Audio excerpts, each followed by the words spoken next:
Hello and welcome to the next in our series where we today will be starting to look at the books of Kings, 1 and 2 Kings. But we'll start looking first of all at the beginning of the book of Kings, where we come to Solomon. So the son of David. David has now died and Solomon has become the king.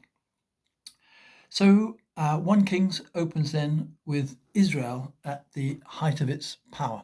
So under David, the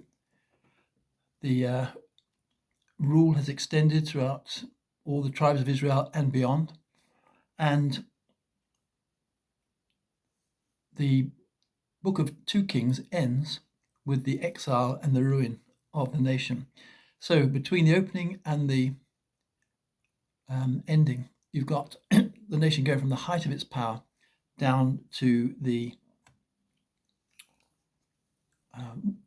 its lowest point. So at the death of Solomon then, the nation divided between the two kingdoms of Judah and Israel, as the northern tribes were called.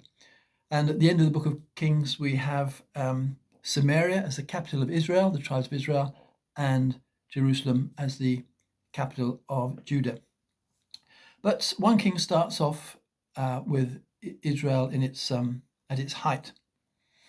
So the first 11 chapters are devoted to the reign of Solomon, and chapters 12 to 22 then follow the lives of the following kings, north and south, over the next 80 years. So Solomon then, a very significant character in the Old Testament. And he was very different in many ways to his father David. His David was primarily a warrior, a soldier, somebody who was responsible for leading the nation to victory over all their enemies. Well, by the end of David's reign, the enemies had been subdued, and so Solomon rose up. He wasn't a warrior. He enjoyed a time of peace with the nations round about, and he was far more a statesman. He was an administrator. He knew how to run affairs, an economist, and he was a philosopher, leaving behind several books and many proverbs. And his reign, as described in the book of Kings, demonstrates that he was a very clever man of business. So his commercial transactions inside the nation and around the nations showed him to be very clever, very astute, and also his building operations. So he built many significant things, including, of course, the temple. So intellectually, he was very bright, very clever. He was a very shrewd politician. He was very clever in administration, how to organize things. He had a great nation to organize and an empire to organize. But with all those abilities and qualities, the most important thing he very nearly missed was in the ways of God. So he's very clever in all these other things, but in the things of God, he very nearly missed it. So outwardly, it looked a very splendid reign. Politically, it was very strong. But behind the scenes, the rot was already there in the kingdom. It has started with David, as we looked last time at David's affair with Bathsheba and the outfall from that. And this really, behind the scenes, is now trickling into Solomon's reign. So outwardly, it looked very splendid. But idolatry started to creep in as well. So as an individual, he was a very remarkable person, known specifically for his wisdom. And so this was a God-given wisdom. God had appeared to him and said, "I'll give you anything you ask." And because Solomon asked for wisdom, now it wasn't the wisdom that he asked for was specifically, he said, I want wisdom to be able to govern the people. I want to be a good king and to govern them well. And that request so pleased God, because he didn't ask for things to benefit himself. He asked purely for something from God that would benefit his people. And Solomon was very young when he came to the throne. Possibly, we're not told his age, but I would guess he'd be in his late teens, maybe about 17, somewhere around there. He regarded himself as a child, he said, but God gave him a wisdom that was quite unique. And he was well known for that wisdom internationally. So all the nations round about revered him as a man who had great wisdom in as a statesman and as a king. And when you see he built the temple, and his dedication prayer was an amazing prayer, seeking God's anointing on the temple. And so at the early part of his life, he was running very high. He was doing very well indeed. Yet as time went on, cracks began to appear. So he wasn't like Saul, who was openly disobedient against the things of God. But from a spiritual perspective, he's never as wholeheartedly devoted to the Lord as his father David was. So Solomon was, David had a number of wives, and Solomon was David's 10th son, and the second son of Bathsheba. The first son of Bathsheba died, but Solomon was the second son, and so he inherited the throne. And both Saul and David had started their lives as common people. So they grew up in ordinary affairs of life, knew what it was to mix with the common people, to do the jobs of the day. Solomon, however, he was born into privilege. So he was born in the palace, he was born into the royal family, and he grew up with all the privileges, quite different from his father David. So he was a very well-educated man, and he had witnessed in his lifetime, in his early years, rebellions against David and the consequence of that. So that he'd learned from experience. And at this point in history, Egypt, which for a lot of the Old Testament was at times was the most powerful nation in the world, but during the time of Solomon and for the next couple of hundred years, it was a very weak nation. So it posed no threat to Israel. And the fact that Solomon married a daughter of Pharaoh just demonstrates the status that Israel had at that time. So the next great power to arise would be the Assyrians, but that would not be for another 200 or 300 years. So it was a time when Israel was strong on the world stage. So when we come to chapter 3, 1 Kings chapter 3, we are introduced to the wisdom of Solomon. And God appeared to him after Solomon had spent a great deal of time in worship, in the sacrifices and worship of the time. After a great display of worship to God, God appears to Solomon in a dream and asks for a request. And as I said, he's very, very pleased with the fact that he wanted a wisdom. Now, it wasn't a wisdom in everything, because in his personal life, he made some really poor choices. But it was a particular kind of wisdom to govern. That was the wisdom that he had. He had wisdom in other areas as well, with regard to nature. He wrote books, he wrote songs, he wrote poetry. But in the area of his walk with God, he didn't have the wisdom there that he had in other areas. So we're told that in the book that he wrote 3,000 proverbs, a few hundred of which are in the book of Proverbs that we'll come to. He wrote 1,005 songs, and the most famous of the songs that he wrote was the one that's in the Bible called the Song of Songs, or the greatest of songs. 1 Kings 4:32 tells us these things. And yet, despite all the advantages, despite the wisdom that he had, there are a number of things in his life that were not right.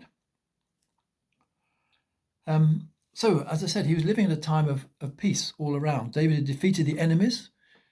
God had given the nation peace. They were a powerful, respected, internationally respected nation, Israel. But we can see the failings of Solomon in how he still wanted to make alliances with the nations round about. And these were political alliances to protect himself from being attacked. So not trusting fully in God. And this is the reason why he had all these, 1,000 wives and concubines. They were not wives in the normal sense of the word. What they were by marrying a daughter of the royal family from nations round about. That sealed an agreement between them, and by those marriages, he sought to bring security and peace to the nation. So that was a failing on Solomon's part. He wasn't trusting fully in God, and of course, by marrying all those foreign wives, for political reasons, safety reasons, commercial reasons, it brought with it a grave danger that actually proved his undoing and the undoing of the nation. So he amassed this large harem, and he had a great deal of riches.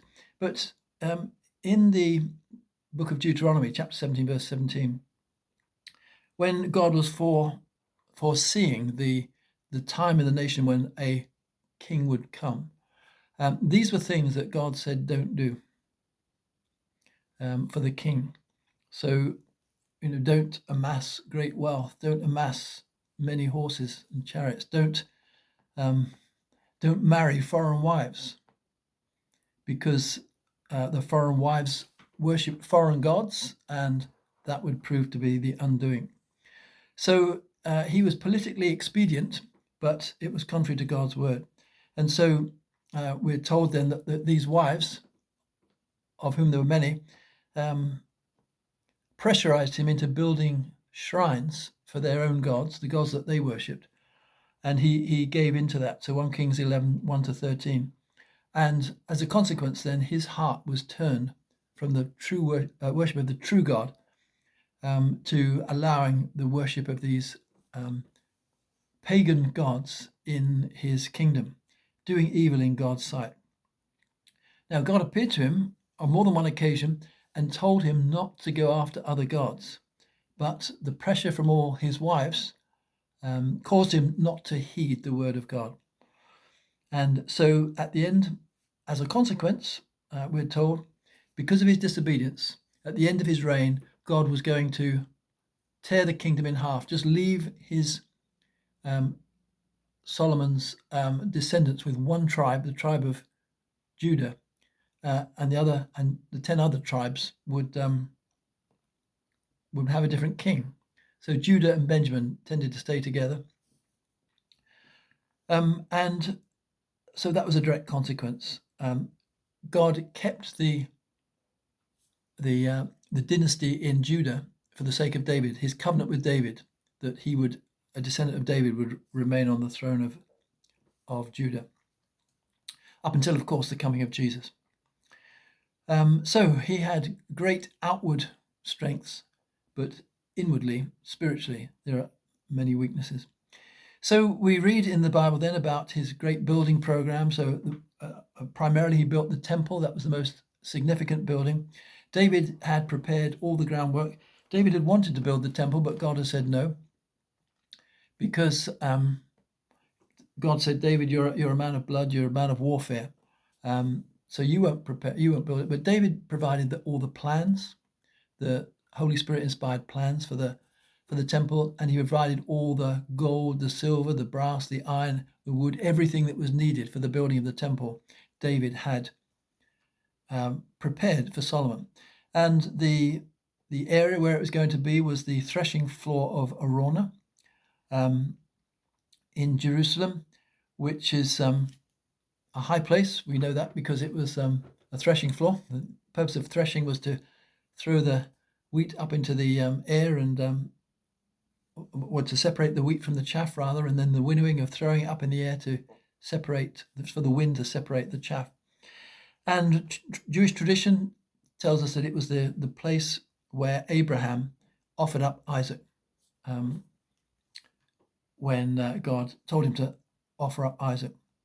So the temple is dedicated, and the presence of God descends on the temple in a great cloud. So an amazing building, an amazing presence of God at its dedication. So in the early days, everything was going well. It was later on that things would start to go downhill. He built not only the temple, but he built defensive fortifications. He had 1,400 chariots and 12,000 horsemen. 1 Kings 10:26 tells us. And he's very astute with foreign trade. So he built a seaport in the southern part of Israel, at the Red Sea. And he was able to employ the best sailors who were from Phoenicia, King Hiram, with whom he had a good relationship, as David had done prior to that. They served as sailors, and they brought back vast amount of wealth as well. He made use of the copper in the Holy Land, so that was mined and cast, and part of the temple, the big pillars of the temple they needed the copper for that, vast amounts. He traded in horses and chariots, so he had a import-export business, getting horses from one place, chariots from another, and then exporting them. And he had a vast income from his empire, but nevertheless, so great was the cost of the state that he built up that they still had to tax the people, and so he divided the area into the country into different tax districts. And although most of the taxation was on people he'd conquered, there were still people within Israel that were taxed. And so the usual problem, when the state grows bigger and bigger and requires more and more money, then it requires more and more taxes. And so at the end of Solomon's reign, there was an economic issue. When Solomon died, or just before he died, he had to surrender 20 cities to his neighbor King Hiram of Tyre for 120 talents of gold. But at the end of his reign, there was a serious issue with how the state was imposing itself on the people and the burden it was becoming. Not an issue that's particularly unknown in the modern world. And so let's look at the books that Solomon wrote, because I want to deal with his books at this time because they fit into this time frame. So he wrote 3 books. He wrote the Song of Songs, he wrote the book of Proverbs, and he wrote the book of Ecclesiastes. Now they're all grouped together in our Bible under one grouping, but actually their time frame was earlier in the time of Solomon, obviously. And so he wrote the first book that he wrote was a Song of Songs. He was clearly a young man there, and we'll come to that in a moment. The second book he wrote was a book of Proverbs, which he wrote in his middle age, having had years to accumulate experience and wisdom. And then the last book that he wrote was the book of Ecclesiastes that we will look at on a separate occasion.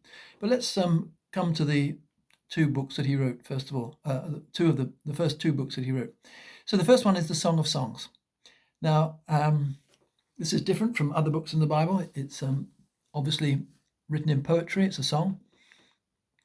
And the main theme of the book is love. And it is a depiction of human love. And in particular, the love between a husband and wife. So in this case, then, it's between King Solomon and his bride, who is a Shulamite woman. And in view of the nature of the content of this book, some of the language is quite explicit when it comes to the love between a husband and wife, and very intimate. And so some people question, why is this book in the Bible? Well, it's in the Bible for a good reason. First of all, it shows two things. The first one is this. It is a book that is about human sexual love. And when that is practiced within the limits that God has laid down, prescribed, namely within marriage between a man and a woman, this is not only approved by God, but it is blessed by God, it is designed by God, and it is neither sinful nor unholy. It is God's purpose. And so this book celebrates sexual love between a husband and wife. And God created human beings, male and female, in his image. And Genesis 1:31 says, this is good. So it shows pure marital love is God's way, as opposed to other ways that God does not approve.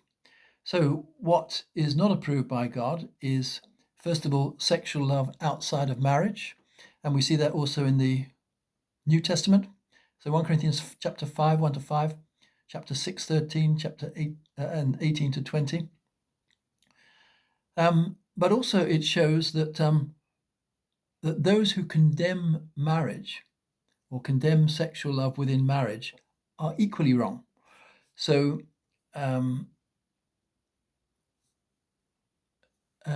celibacy is, as a choice, can be a very good thing, but it cannot be imposed upon people, that they cannot marry. So 1 Timothy 4:3, 1 Corinthians 7, Hebrews 13, verse 4 shows us that. So the first reason it's in the Bible is because God is celebrating sexual love between a husband and a wife. The second thing is that it's often been interpreted allegorically, so as a type or a picture of God's love. So in the Old Testament, for example, it was a picture of love between God and Israel. Now, in the Old Testament, God frequently describes his relationship with Israel as husband and wife. So he describes himself as the husband, and he describes Israel as his wife. The covenant made on Mount Sinai in many ways reflects a marriage ceremony. God said to them, will you take me as your God and obey me according to my laws? And the answer was, we will. Same words we use in the ceremony, wedding ceremony today. Will you take this man to be your lawful wedded husband, etc.? And the answer is, we will. Similarly, will you take this woman to be your lawful wedded wife? Answer, I will. So in many ways, it was described as and God saw it as a marriage relationship between himself and Israel. And that's why worshipping other gods was described as spiritual adultery. And so Jeremiah chapter 2, chapter 3, Ezekiel 16, we see this, God expressing this. And the book of Hosea, which we'll come to at a later point, is a very graphic description of the spiritual adultery of Israel by going after other gods, adultery against the Lord. Going back then to the Song of Songs, in the New Testament times, it's then interpreted as a picture of the eternal love and union between Christ and his church, Christ the bridegroom and Christ the church. And that picture carries into the New Testament on a number of occasions. Ephesians chapter 5, verses 21 to 33, for example, 2 Corinthians 11:2, and Revelation 19 and 21. We see this symbol of Christ being the bridegroom and the church being the bride. So the actual book itself, it's in poetry. It's not necessarily chronological because it's a poem, it's a song. And so the way it's often interpreted is it's a conversation then between Solomon and his bride-to-be, or she becomes the bride during the story. She is the beloved of King Solomon. and also words are spoken by friends as well during the song. So sometimes it's the Solomon speaking, sometimes it's the woman speaking, sometimes it's their friends that are speaking, friends of the couple.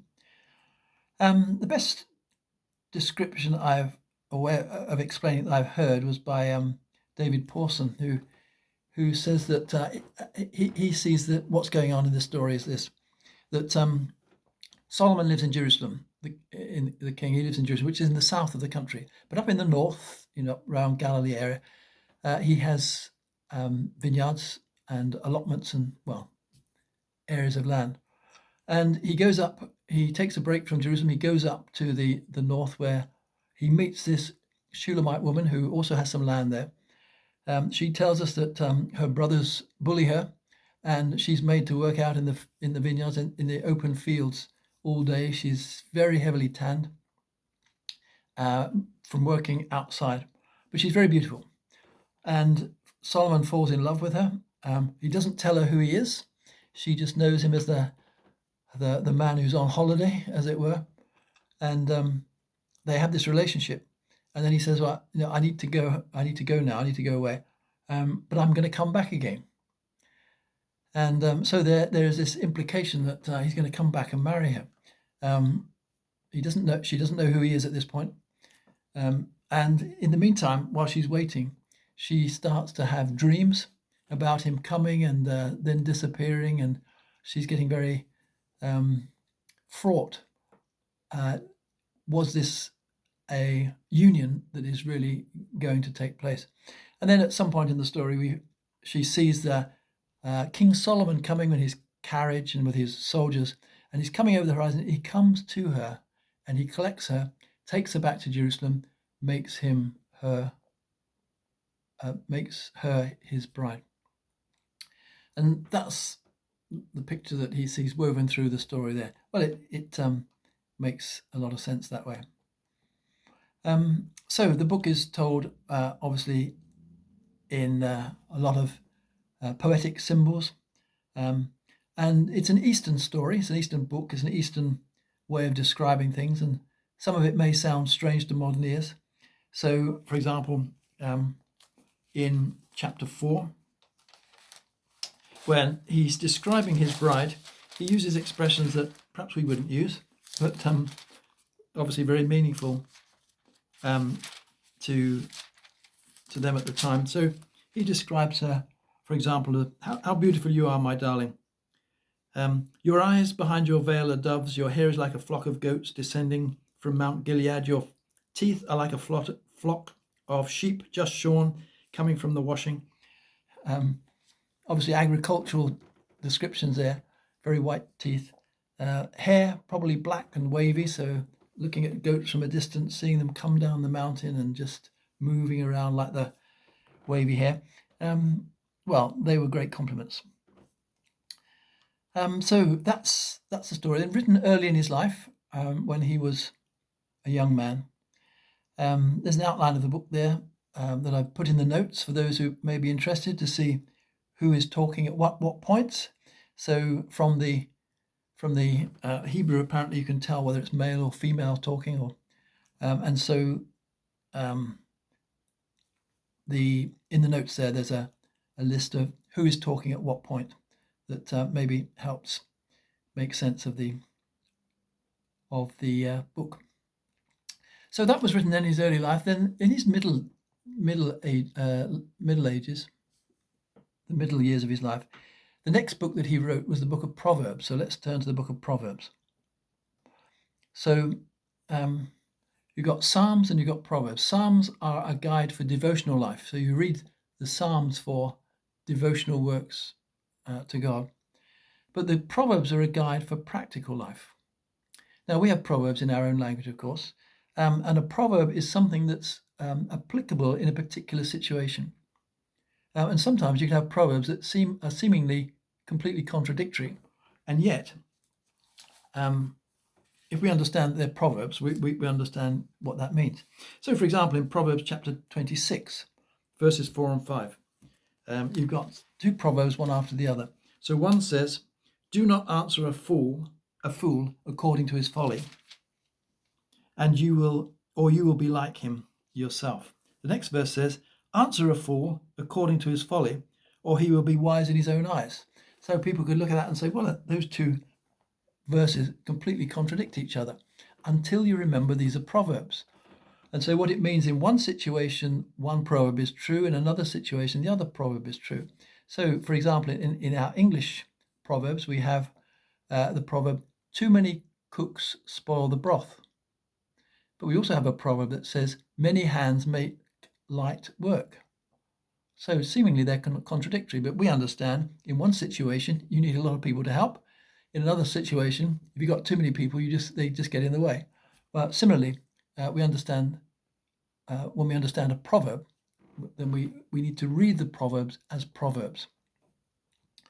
So the purpose of a proverb then is to take an important truth and graphically phrase it in a few words so that it is easy to remember. And in the Eastern culture, proverbs are very important. So a modern Arab saying apparently is, a proverb is to speech as salt is to food.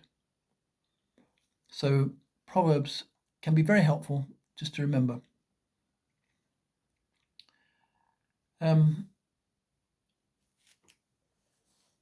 So let's look at the book of Proverbs. So it starts off with the title, very long title in the book of Proverbs. Most of the Proverbs were written by Solomon, but he was not the only one who contributed to the book of Proverbs. So they are a collection brought together in two groups. And then we've got other writers putting Proverbs in as well. We're told in the Old Testament that King Hezekiah actually brought them together in their final form, some years later.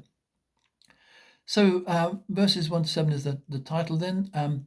Chapters 1 through to chapter 9, verse 18, are a series of lessons, 13 lessons, that are addressed to my son. So these then are words of wisdom for young men to guide their lives. And so they comprise warnings against evil companions.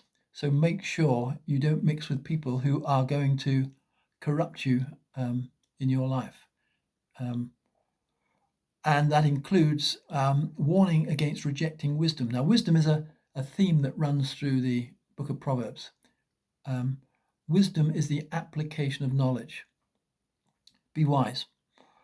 And so in these 13 lessons concerning wisdom, we've also got the benefits and rewards of acquiring wisdom.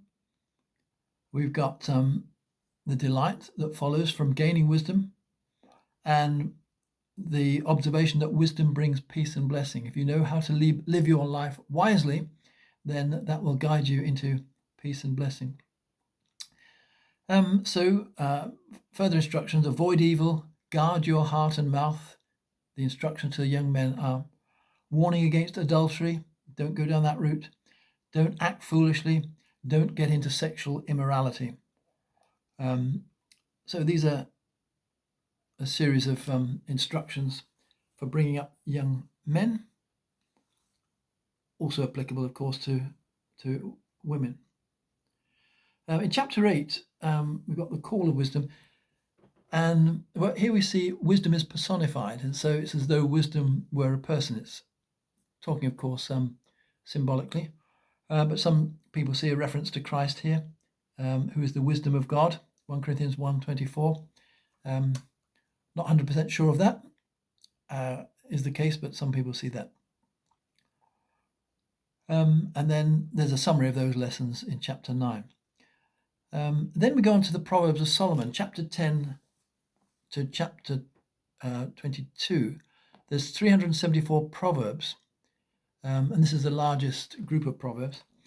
And then chapter 22 to 23, we have the sayings of some wise men, obviously men at the time who were universally accepted as being godly, wise men, even if we don't know their names.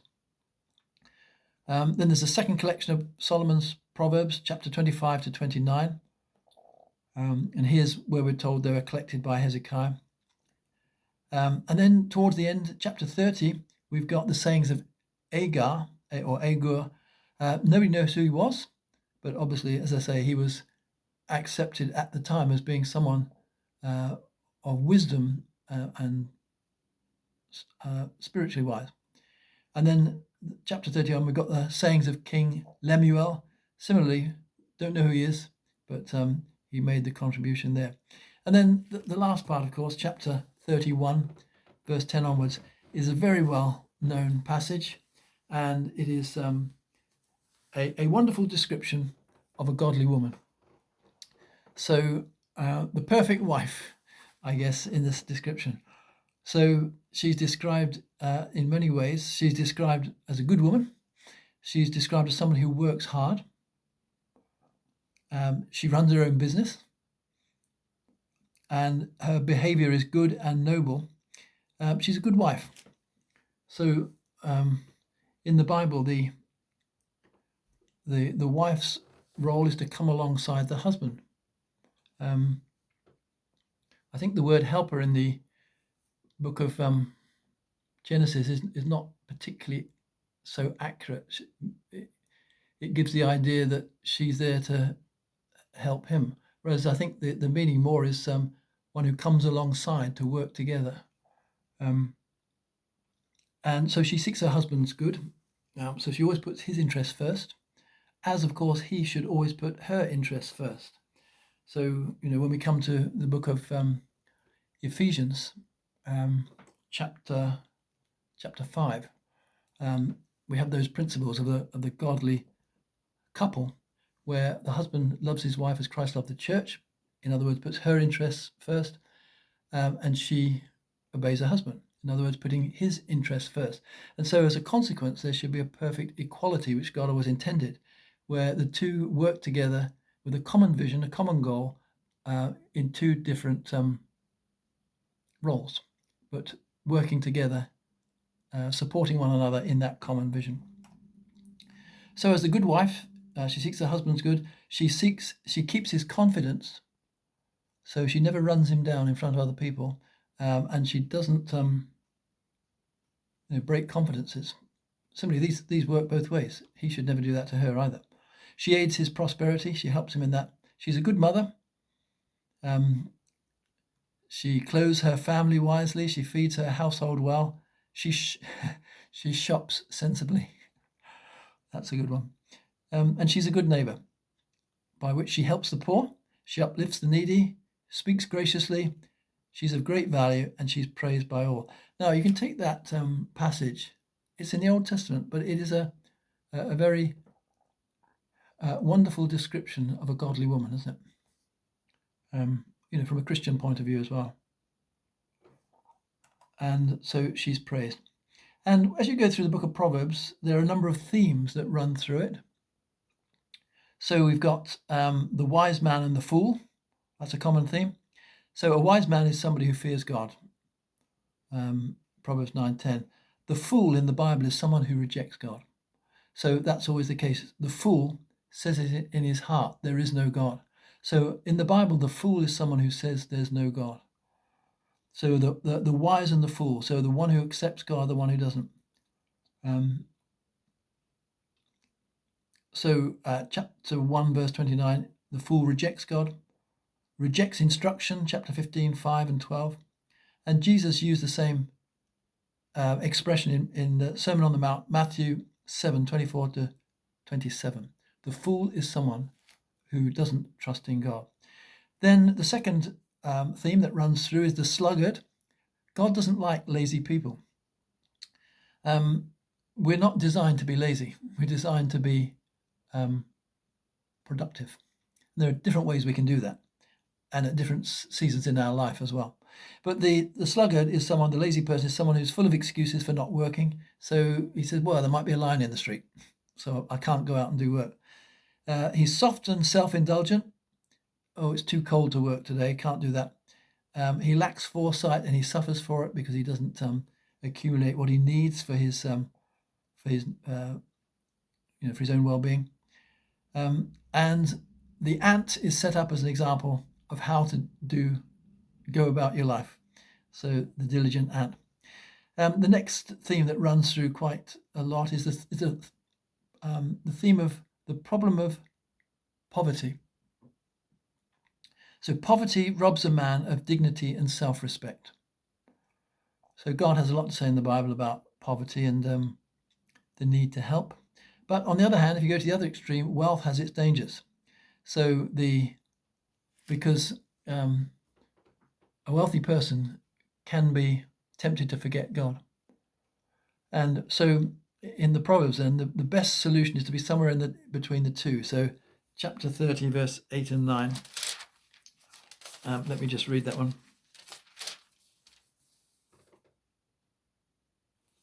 Give me neither poverty nor riches, but give me only my daily bread. Otherwise I may have too much and disown you, that's God, and say, who is the Lord? Or I may become poor and steal, and so dishonor the name of God. So the writer of the Proverbs is saying probably the best position is if you don't have too much, but on the other hand, you have enough that you need. So that's the book of Proverbs. As I say, they are Proverbs, and we should read them as such.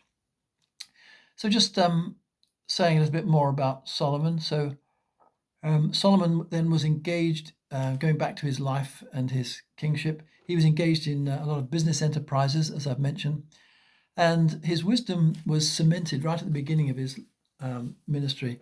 And the example is given there. It's a very clever use of psychology. When two women, prostitutes, come to him, they both had babies at the same time, and they lived together, and one of them accidentally smothered her baby and it died in the night, and yet took the other baby and claimed it as their own. And they both came to Solomon to ask ask him to give them parental rights over the baby. One obviously was the real mother, one was pretending. So how could Solomon solve that without the use of DNA? Well, very clever psychology. He just said, right, just bring me a saw, we'll cut the baby in half and we will give you half each, knowing full well that the true mother would be the one who would want to preserve the baby. And she says, no, give it to her. And so Solomon said, right, she's the true mother because she has greater care, love for the baby.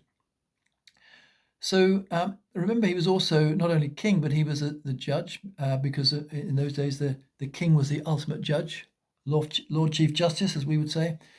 And so he had a lot of experience of dealing with cases, and out of his experience of judging, ruling, that helped him to write all his Proverbs.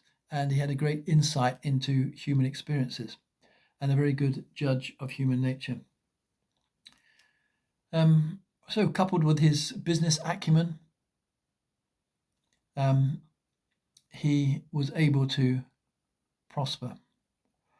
And when we look at the Proverbs and the New Testament, a number of Proverbs are quoted in the New Testament, or at least alluded to. So Jesus in Matthew, Paul in Romans, Peter in his letters, and also in the book of Hebrews, they hark back to the book of Proverbs. And then just as we come to the end of this look at Solomon's reign. So at the end of his reign, chaos broke out. The real reason for it was Solomon's backsliding. So behind the scenes, that was the cause. God tells us this. That was the reason why this great period of empire comes crashing down. So on the death of Solomon, his son Rehoboam should have inherited, but God wants there to be retribution for the backsliding, and so he's already said that the kingdom's going to be divided. So he causes the Solomon's son to be very foolish in the way he addresses his subjects. So they come to him at the death of Solomon and said, look, we've been taxed very heavily and we want a change. And so the young man says, come back in 3 days and I'll take advice. He takes good advice he receives good advice from the elder men saying, look, ease their burden and they'll follow you. The young men he goes to, they say, no, just demonstrate your your strength, that you're going to rule over them.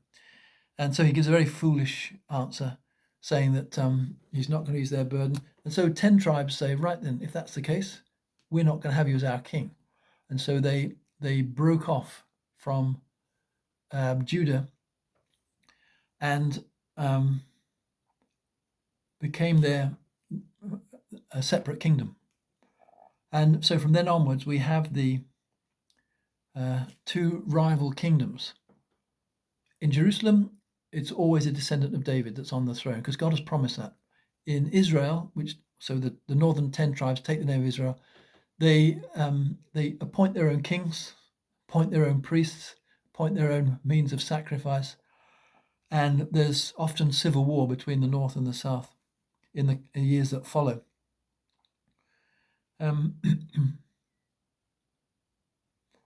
So that was how we leave the Israel at the end of Solomon's reign. So they rejected Rehoboam, and so he became the king of the tribe of Judah. And in the north, Jeroboam, there's a man called Jeroboam, becomes their king. Rehoboam was Solomon's son by an Amorite princess. So one of the foreign women he'd married. Jeroboam came from Ephraim, the tribe of Ephraim. He'd been in charge of the forced labor under King Solomon. And so he had a lot of experience of managing people, of ruling over people, as it were. And so he had experience in that way. And so he becomes the king of the northern tribes. But that's just a tragedy that moves on. So we'll stop there with the reign of King Solomon, and we will pursue the next part, which will be the book of Ecclesiastes, which is the last book that Solomon wrote. So we'll come to that next time.